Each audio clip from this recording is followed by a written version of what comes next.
ಗಾಯದ ಮೇಲೆ ಬರೆ ಅಂದ್ರೆ ಬಹುಶಃ ಇದೆ ಅಂತ ಕಾಣುತ್ತೆ ಬೆಂಗಳೂರು ಜನಕ್ಕೆ. ಬೇಸಿಗೆ ಆರಂಭಕ್ಕೂ ಮುನ್ನವೇ ಒಂದು ಕೊಡಪಾನ ನೀರಿಗೋಸ್ಕರ ಜನ ಹಾತೊರಿತಾ ಇದ್ದಾರೆ. ಬೆಳಗ್ಗಿಂದ ಒಂದೆರಡು ಮೂರು ಗಂಟೆಗಳ ಕಾಲ ನಿಂತ್ಕೊಂಡು ಒಂದು ಕ್ಯಾನ್ ನೀರು ಇಟ್ಕೊಂಡು ಹೋಗಕ್ಕೆ ಕಾಯ್ತಾ ಇದ್ದಾರೆ. ಇದರ ನಡುವೆ ಇವತ್ತು ಮತ್ತು ನಾಳೆ ಕೆಲ ಏರಿಯಾಗಳಲ್ಲಿ ನೀರೇ ಬರಲ್ಲ, ಬಂದ್ ಮಾಡ್ತಾ ಇದ್ದಾರೆ.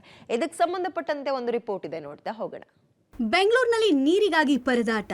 ಇಂದು ನಾಳೆ ಹಲವೆಡೆ ನೀರು ಪೂರೈಕೆ ಸ್ಥಗಿತ. ಬೋರ್ವೆಲ್ಗಳ ಮುಂದೆ ಮಕ್ಕಳ ಕ್ಯೂ. ಬೆಂಗಳೂರಿನ ಹಲವು ಪ್ರದೇಶಗಳಿಗೆ ಈಗಾಗಲೇ ಕಾವೇರಿ ನೀರು ಬರ್ತಾ ಇಲ್ಲ.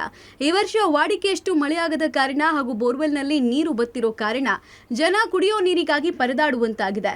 ನಗರದ ಕೆಲ ಏರಿಯಾಗಳಲ್ಲಿ ಜನರಷ್ಟೇ ಅಲ್ಲ, ಮಕ್ಕಳು ಕೂಡ ನೀರಿಗಾಗಿ ಹುಡುಕಾಡ್ತಿದ್ದಾರೆ. ಶಾಲೆಯಿಂದ ಮನೆಗೆ ಬಂದ ತಕ್ಷಣ ಬಿಂದಿಗೆ ಹಿಡಿದು ನಲ್ಲಿ ಮುಂದೆ ಕ್ಯೂ ನಿಲ್ತಿದ್ದಾರೆ. ರಿಯಾಲಿಟಿ ಚೆಕ್ ನಂಬರ್ 1, ಸ್ಥಳ ಓಕಳಿಪುರಂ. ಇಲ್ಲಿ ನೋಡಿ, ಗಾಂಧಿನಗರ ವಿಧಾನಸಭಾ ಕ್ಷೇತ್ರದ ಓಕಳಿಪುರಂನಲ್ಲಿ ಕಾವೇರಿ ನೀರಿಗೆ ಹಾಹಾಕಾರ ಶುರುವಾಗಿದೆ. ಮಧ್ಯರಾತ್ರಿ ನಿದ್ದೆ ಬಿಟ್ಟು 1-2 ಬಿಂದಿಗೆ ಬರುವ ನೀರಿಗಾಗಿ ರಾತ್ರಿ ಜಾಗರಣೆ ಮಾಡುವ ಪರಿಸ್ಥಿತಿ ಇದೆ. ನಾನಿವತ್ತು ಓಕಳಿಪುರಂನಲ್ಲಿರ್ತಕ್ಕಂತಹ 5th ಕ್ರಾಸ್ ಬಳಿ ಇದ್ದೇನೆ. ನೋಡಬಹುದಾಗಿದೆ, ನೀರಿನ ಕೊಳಾಯಿ ಇದೆ.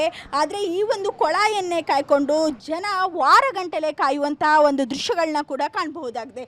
ಇಲ್ಲಿರ್ತಕ್ಕಂತಹ ಜನರನ್ನೇ ಮಾತನಾಡಿಸ್ತಾ ಹೋಗ್ತೇನೆ. ಅಮ್ಮ, ಈಗ ನೀರಿಗಾಗಿ ಎಷ್ಟು ಪ್ರಾಬ್ಲಮ್ ಆಗ್ತಾ ಇದೆ ನಿಮಗೆ?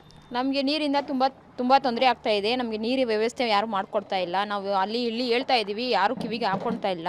ನಮಗೆ ತುಂಬ ನೀರಿಗೆ ತುಂಬ ತಾಪತ್ರೆ ಅಮ್ಮ. 5 ಬಿಂದಿಗೆ ನೀರು ಬಿಡ್ತಾರೆ, ಬೋರ್ ನೀರು. 5 ಬಿಂದಿಗೆಯಿಂದ ಇಟ್ಕೊಂಡು ನಾವು ಏನು ಮಾಡೋಣ ಸಂಸಾರ? ಮಕ್ಕಳು ಓದೋ ಮಕ್ಕಳಿದ್ದಾರೆ, ಮನೇಲಿ ಚಿಕ್ಕ ಮಕ್ಕಳಿದ್ದಾರೆ. ನಮ್ಮಿಂದ ಸಾಧ್ಯ ಆಗ್ತಾ ಇಲ್ಲಮ್ಮ. ಎತ್ಕೊಂಡ್ಬಂದು ನಾವೇ ಬಿದ್ದೋಗ್ತಾ ಇದ್ದೀವಿ. ನಮ್ಗೆ ಕೈ ಕಾಲು ಮುರ್ಕೊಂಡ್ರೆ ನಮ್ಗೆ ಯಾರು ಊಟ ಹಾಕೋರಿಲ್ಲ. Reality check number 2, Singapura paradise Vidyaranyapura. ವಿದ್ಯಾರಣ್ಯಪುರದಲ್ಲೂ ಸ್ವಲ್ಪ ಮಟ್ಟಿಗೆ ನೀರಿನ ಅಭಾವ ಶುರುವಾಗಿದೆ. ವಾರಕ್ಕೆ 2 ಬಾರಿ ನೀರು ಬರ್ತಾ ಇದ್ರು, ಸಮರ್ಪಕವಾಗಿ ನೀರು ಬರ್ತಿಲ್ಲ. ಬೆಂಗಳೂರಿನ MS ಪಾಳ್ಯ ಸಮೀಪದಲ್ಲಿರ್ತಕ್ಕಂಥ ಸಿಂಗಾಪುರ ಪ್ಯಾರಡೈಸ್ ಬಳಿ ಇದ್ದೇನೆ. ಇಲ್ಲಿಯೂ ಸಹ ನೀರಿಗಾಗಿ ಜನ ಪರದಾಡುವಂತಹ ಒಂದು ಪರಿಸ್ಥಿತಿ ಕೂಡ ಎದುರಾಗಿದೆ. ಇಲ್ಲಿರ್ತಕ್ಕಂತಹ ಜನರನ್ನೇ ಮಾತನಾಡಿಸ್ತಾ ಹೋಗ್ತೇನೆ. ಸರ್, ಇವಾಗ ನೀರಿಂದ ಎಷ್ಟು ಪ್ರಾಬ್ಲಮ್ ಆಗ್ತಾ ಇದೆ? ಮ್ಯಾಮ್, ಈ ನಡುವೆ ತುಂಬ ಕಮ್ಮಿ ಬಿಡ್ತಾ ಇದ್ದಾರೆ ನೀರು. ಒಂದೊಂದು ದಿವಸ ಬಿಡೋದಿಲ್ಲ. ನೀರೇ ಇಲ್ದಿರೋ ತುಂಬ ಕಷ್ಟಪಟ್ಟಿದ್ದೀವಿ. ಹೌದು ಮೇಡಮ್, ತುಂಬ ಪ್ರಾಬ್ಲಮ್ ಆಗ್ತಾ ಇದೆ. ಒಂದೊಂದು ಸಲ ಅಂತೂ ಬರೋದೇ ಇಲ್ಲ ನೀರು. ಏನಾದರೂ ಬಂದರೂ ನಿಧಾನ ಬರುತ್ತೆ. ಫುಲ್ಲು ಒಂದು ದಿನ ಬಿಟ್ಟರು. ಇವಾಗ ಮಂಡೇ ಬಿಡ್ತಾರೆ. ಮಂಡೇ ಅಂದರೆ ಫುಲ್ ಡೇ ಬರೋದೇ ಇಲ್ಲ. ಒಂದೊಂದು ಸಲ ಅದು ಸಾಯಂಕಾಲ ಬಿಡ್ತಾರೆ.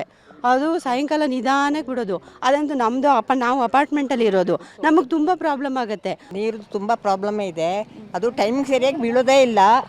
ಎದುರುಕೊಂಡು ನಾವು ಪಾತ್ರೆ ತೊಳೆದ ನೀರನ್ನ ಗಿಡ ಅಲ್ಲಿ ಹೊರಗೆಲ್ಲ ಪಾತ್ರದ ಬಟ್ಟೆ ಒಗ್ದ ನೀರನ್ನೆಲ್ಲ ಇದಕ್ಕೆಲ್ಲ ಹಾಕಿ ಸುಧಾರಿಸ್ಕೊಳ್ತಾ ಇದ್ದೀವಿ.